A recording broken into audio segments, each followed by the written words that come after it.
नमस्कार. मी श्री वसंत ज्ञानदेव मोरे.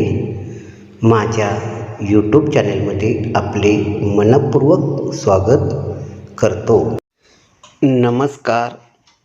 आज आपण माझ्या या व्हिडिओमध्ये श्रीमद गुरुचरित्र अध्याय 4 त्रयमूर्ती श्री दत्तात्रय जन्माची कथा मराठीमध्ये संपूर्णपणे आपण जाणून घेणार आहोत. त्रयमूर्ती श्री दत्तात्रय अवतार कथा संदर्भ श्री गुरुचरित्र अध्याय 4. त्रयमूर्ती श्री दत्तात्रयाचा अवतार कसा झाला ते मला सविस्तर सांगा, असे नामधारकाने विचारले असता सिद्धयोगी म्हणाले, नामधारका, तू फार चांगला प्रश्न विचारला आहेस. तू प्रश्न विचारल्यामुळे मला ती कथा पूर्ण आठवत आहे. प्रथम मी तुला अत्री ऋषी कोण होते ते सांगतो. सृष्टी निर्माण होण्यापूर्वी सर्व जलमय होते. त्यात हिरण्यगर्भ झाले. तेच रजोगुणापासून निर्माण झालेला ब्रह्मा, त्यालाच ब्रह्मांड म्हणतात. मग त्याचे 2 तुकडे झाले व तेथे वरती आकाश, खाली भूमी असे 2 भाग झाले. ब्रह्माने तेथे 14 भुवने निर्माण केली. 10 दिशा, मन, बुद्धी, वाणे आणि काम क्रोधादी षडविकार उत्पन्न केले. मग सृष्टीची विस्तृत रचना करण्यासाठी मरीची, अत्री, अंगिरस, पुलरस्त, कृतू आणि वसिष्ठ असे 7 मानसपुत्र निर्माण केले. त्या 7 ऋषीपैकी अत्रींची पत्नी अनुसया हे श्रेष्ठ पतिव्रता होती. साक्षात जगदंबाच होती. तिच्या लावण्य रूपाचे वर्णन करता येणार नाही. थोर पतिव्रता असलेल्या तिची पतिसेवा पाहून ही स्वर्गाचे ऐश्वर घेईल की काय, अशी सर्व देवांना भीती वाटू लागली. मग इंद्रादी सर्व देव, ब्रह्मा, विष्णू, महेश या त्रिदेवांना भेटले. त्यांनी अत्री, अनुसया यांची सगळी हकीकत सांगितली. इंद्र म्हणाला, महातपस्वी अत्रींची पत्नी अनुसया असामान्य पतिव्रता आहे. ती काया, वाचा, मनाने अतिथींची पूजा करते. ती कुणालाही विन्मुख करीत नाही. तिचे अलौकिक आचरण पाहून सूर्यसुद्धा तिला घाबरतो. तिला उन्हाचा त्रास होऊ नये म्हणून तो मंद मंद तापतो. तिच्यासाठी अग्नी थंड शीतल होतो. वारासुद्धा भीतीने मंद मंद वाहतो. तिच्या पायांना त्रास होऊ नये म्हणून भूमी मृदू होते. ती शाप देईल अशी आम्हा सर्वांना भीती वाटते. ती कोणत्याही देवाचे स्थान हिरावून घेईल असा तिच्या पुण्याचा प्रभाव आहे. यावर काहीतरी उपाययोजना करा, नाहीतर स्वर्ग तर जाईलच, शिवाय आम्हाला तिच्या दारात सेवा चाकरी करत राहावे लागेल. देवांचे गाऱ्हाणे ऐकताच ब्रह्मा, विष्णू, महेश भयंकर रागावले आणि म्हणाले, चला आत्ताच आपण तिच्याकडे जाऊ. तिच्या पतिव्रताचा भंग करून तिला पृथ्वीवर ठेवू, नाहीतर यमलोकाला पाठवू. असे बोलून त्यांनी सर्व देवांना निश्चित राहण्यास सांगितले. मग सती अनुसयेचे सत्व पाहण्यासाठी ब्रह्मा, विष्णू, महेश यांनी भिक्षुकाचा वेश धारण केला.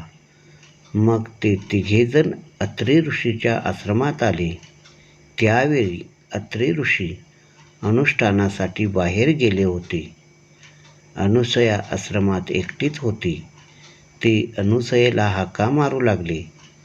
माई, आम्ही ब्राह्मण अतिथी म्हणून आलो आहोत. आम्हाला अतिशय भूक लागली आहे. आम्हाला भिक्षा वाढ. तुमच्या आश्रमात सतत आंदण चालू असते. अतिथी अभ्यंगतांना येथे इच्छा भोजन दिले जाते असे आम्ही ऐकले आहे. म्हणून आम्ही मोठ्या आशेने आलो आहोत. आम्हाला लवकर भोजन दे, नाहीतर आम्ही परत जातो.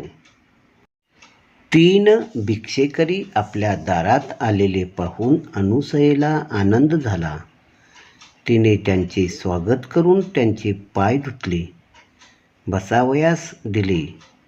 त्यांना अर्घ्यपाद्य देऊन गंधाक्षत पुष्पाने त्यांची पूजा केली. मग हात जोडून म्हणाली, आपण स्नान करून या, तोपर्यंत पाने वाढते. तेव्हा ते भिक्षुक म्हणाले, आम्ही स्नान करूनच आलो आहोत. आम्हाला लवकर भोजन दे. ठीक आहे, असे म्हणून अनुसयेने त्यांना बसावयास पाट दिले, पाने मांडली व अन्न वाढावयास सुरुवात केली. तेव्हा ते भिक्षुक म्हणाले, माई, आम्हाला असे भोजन नको. आम्हाला इच्छा भोजन हवे आहे. तुझ्या सौंदर्याची कीर्ती आम्ही ऐकली आहे. तुझे विवस्त्र सौंदर्य पाहावे अशी आमची इच्छा आहे. म्हणून अंगावर वस्त्र न ठेवता आम्हाला भोजन वाढ, नाहीतर आम्ही परत जातो. त्या भिक्षुकाचे हे शब्द ऐकून अनुसया आश्चर्यचकित झाली. ती परमज्ञानी सती साध्वी होती.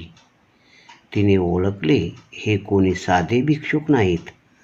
आपली परीक्षा पाहण्यासाठी हे देवच आले आहेत. नाहीतर अशी विचित्र मागणी कोण कशाला करील.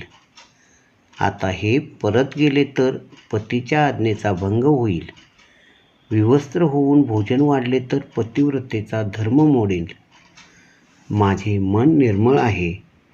पतीचे तपोबळच मला या संकटातून तारून नेईल, असा विचार करून अनुसया त्या भिक्षुकांना तथास्तु असे म्हणून आत गेली. तिने आपल्या पतीचे स्मरण केले, पतीची मनात पूजा केली. मग तीर्थाचे भांडे बाहेर घेऊन आली. तिने आपल्या पतीचे एकदा स्मरण केले आणि ते तीर्थ तिघा भिक्षुकाच्या अंगावर शिंपडले आणि काय आश्चर्य! त्याच क्षणी त्या 3 भिक्षुकांची 3 तेजस्वी सुंदर बाळे बनली. मग स्वतःला सावरून ती त्या बाळांना मांडीवर घेऊन थोपटू लागली, अंगाई गीते गाऊ लागली. ती बालके भुकेने व्याकुळ होऊन रडत होती. त्यांना आता अन्नाची नव्हती, त्यांना हवे होते ते आईचे दूध. त्याचवेळी अनुसयेला वात्सल्याने पाना फुटला. तिने एकेका बाळाला स्तनपान देऊन शांत केले. मग तिने त्या बाळांना पाळण्यात ठेवून झोपविले. अवघ्या विश्वाची उत्पत्ती, स्थिती व लय करणारे ब्रह्मा विष्णू महेश हे त्रिदेव अनुसयेच्या तपोबलाने तिची बाळे झाली. तिच्या स्तनपानाने त्यांची भूक शमली. दुपारी अत्री ऋषी अनुष्ठान संपवून आश्रमात परत आले. पाळण्यातील 3 बालकांना पाहून त्यांना आश्चर्य वाटले. अनुसयेने त्यांना सगळी हकीकत सांगितली. ही 3 बाळे म्हणजे ब्रह्मा विष्णू महेश हे त्रिमूर्ती आहेत, हे अत्री ऋषींनी अंतर्ज्ञानाने ओळखले. तेव्हा ब्रह्मा विष्णू महेश अंतरेंदू पुढे प्रकट झाले. वर माग असे ते अत्रींना म्हणाले. तेव्हा ते अनुसयाला म्हणाले, त्रिमूर्ती आपल्यावर प्रसन्न झाले आहेत. इच्छा असेल तो वर मागून घे. तेव्हा अनुसया हात जोडून म्हणाली, नाथ, हे 3 देव तुमच्या तपश्चर्येने प्रसन्न होऊन येथे आले आहेत. तुम्ही त्यांच्याकडून पुत्र मागून घ्या. अत्री म्हणाले, हे देवश्रेष्ठांनो, तुम्ही बालरूपाने माझ्या आश्रमात आलात तर पुत्ररूपाने येथेच राहा. तेव्हा तथास्तु म्हणून तिने देव स्वस्थानी गेले. मग ब्रह्मदेव चंद्र झाला, श्री विष्णू दत्त झाला आणि महेश दुर्वास झाला. काही दिवसांनी चंद्र व दुर्वास मातेला म्हणाले, आम्ही दोघे तपाला जातो. तिसरा दत्त येथेच राहील. तोच त्रिमूर्ती आहे असे समज. अनुसयेने अनुज्ञा दिली असता चंद्र व दुर्वास तपास करण्यासाठी निघून गेले. त्रिमूर्ती दत्त मात्र आई वडिलांची सेवा करीत तेथेच राहिले. ब्रह्मदेव आणि शंकर यांनी आपापले दिव्य अंश दत्ताच्या ठिकाणी स्थापन केले. तेव्हापासून दत्त अत्री अनुसयाचा पुत्र श्री विष्णूचा अवतार असूनही त्रिमूर्ती दत्तात्रेय म्हणून एकत्वाने राहिला. अत्री म्हणून आत्रेय व अत्री अनुसयेला देवाने तो दिला म्हणून दत्त. तो दत्तात्रेय महाप्रभू हाच गुरुपरंपरेचे मूळ पीठ आहे. अशा प्रकारे सिद्धोग्यानी नामधारकाला दत्त जन्माच्या अवताराची अद्भुत कथा सांगितली. ती श्रवण करून नामधारकाला अतिशय आनंद झाला. मग तो सिद्धयोग्यांना म्हणाला, श्री गुरु दत्तात्रेयाचे पुढे कोणकोणते अवतार झाले ते मला सविस्तर सांगा. सिद्धयोग्यांनी तथास्तु म्हटले. दत्तात्रेयाचा अवतार मार्गशीर्ष पौर्णिमेला झाला. या दिवशी दत्त जयंती साजरी केली जाते. दत्त जयंतीचे महत्त्व. दत्त जयंतीला दत्त तत्व ही पृथ्वी तलावर नेहमीच्या तुलनेत 1000 पटीने कार्यरत असते. या दिवशी दत्ताची मनोभावी उपासना केल्यास दत्त तत्वाचा जास्तीत जास्त लाभ मिळण्यास मदत होते. जन्मोत्सव साजरा करणे. दत्त जयंती साजरी करण्यासंबंधाने शास्त्रोक्त असा विशिष्ट विधी आढळून येत नाही. या उत्सवापूर्वी 7 दिवस गुरुचरित्राचे पारायण करण्याचा प्रघात आहे. यालाच गुरुचरित्र सप्ताह असे म्हणतात. दत्त मंदिरामध्ये भजन कीर्तनादी कार्यक्रम आयोजित केले जातात. दत्तगुरूची पूजा, धूप दीप व आरती करून सुटवड्याचा प्रसाद वाटतात. दत्ताच्या हातातील कमंडलू व जपमाळ ब्रह्मदेवाचे प्रतीक आहे. शंख व चक्र विष्णूचे आणि त्रिशूळ व डमरू शंकराचे प्रतीक आहे. महाराष्ट्रात औदुंबर, नरसोबाची वाडी, गाणगापूर इत्यादी दत्तक्षेत्रात या उत्सवाला विशेष महत्त्व असते. श्री दत्तात्रेय दैवत आगळे. दत्त जन्मकथा. दत्तात्रेय हा शब्द दत्त व आत्रेय अशा 2 शब्दांनी बनला आहे.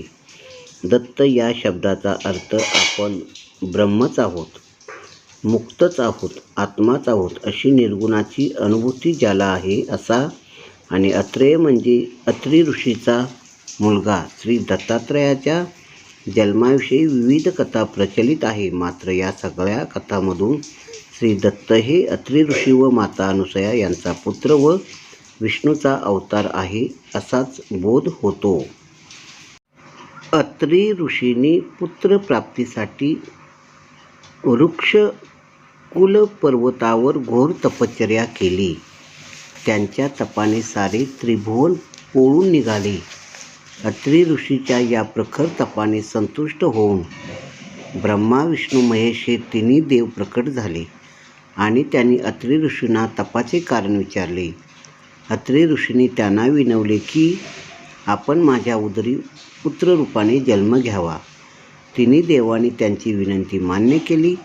देवत्रयीच्या आशीर्वादाने अनुक्रमे ब्रह्मापासून सोम म्हणजे चंद्र, विष्णूपासून दत्त आणि शिवापासून दुर्वास हे 3 पुत्र अनुसयाच्या उदरी जन्मास आली.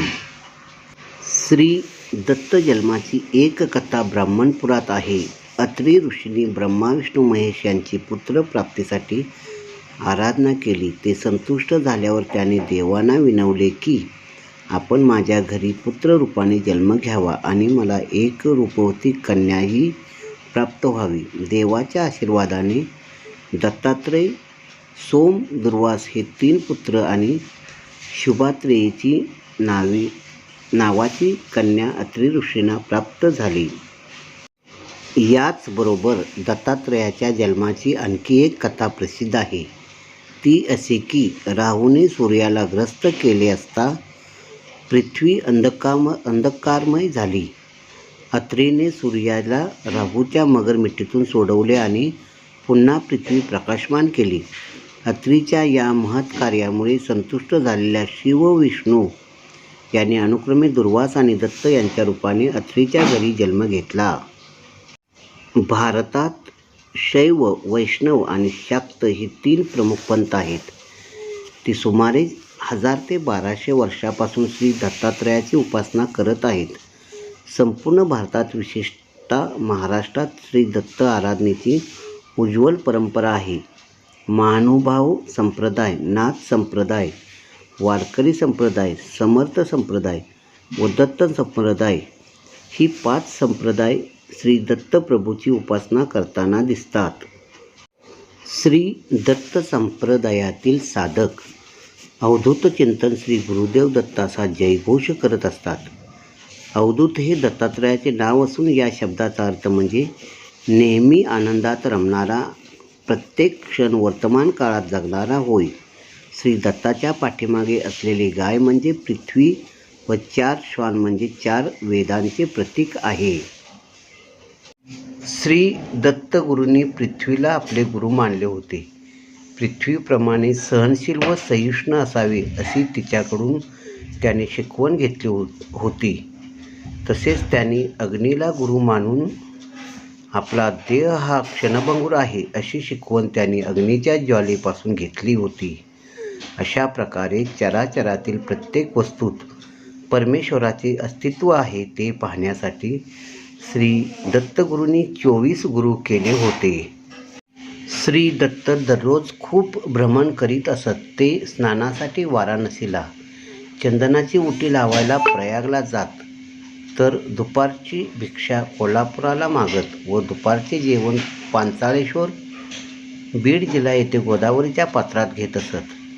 तांबूल भक्षणासाठी मराठवाड्यातील बीड जिल्ह्यातील राक्षसभुवन येथे जात, तर प्रवचन व कीर्तन ऐकण्यासाठी नैमिषारण्यात बिहार येथे पोहोचत. निद्रेसाठी मात्र माहूरगडावर जात व योग गिरनार येथे करीत असता श्री दत्त अवलिये होते. क्षणात कोठेही अंतर्धान पावत असत. श्रीकृष्णाच्या लीलाप्रमाणे श्री दत्तात्रयाच्या लीला आहेत. महाराष्ट्रात हिंदूच्या बरोबरीने मुस्लिम समाजही श्री दत्तप्रभूची उपासना करताना दिसतो. श्रीपाद श्री वल्लभ हा दत्ताचा पहिला अवतार, श्री नरसिंह सरस्वती हा दुसरा, तर स्वामी समर्थ हा तिसरा अवतार आहे. जैनपंथीय श्री दत्तगुरूची नेमिनाथ म्हणून पूजा करतात, तर मुसलमान फकीर म्हणून पूजतात. दत्त जयंतीच्या दिवशी दत्तगुरूंचा जन्मोत्सव साजरा केला जातो. गुरुचरित्राचे पारायण केले जाते. भजन, कीर्तन आदी कार्यक्रम याचे आयोजन केले जाते. माझा हा व्हिडिओ आपणाला आवडला असल्यास लाईक करा आणि सबस्क्राईब करा.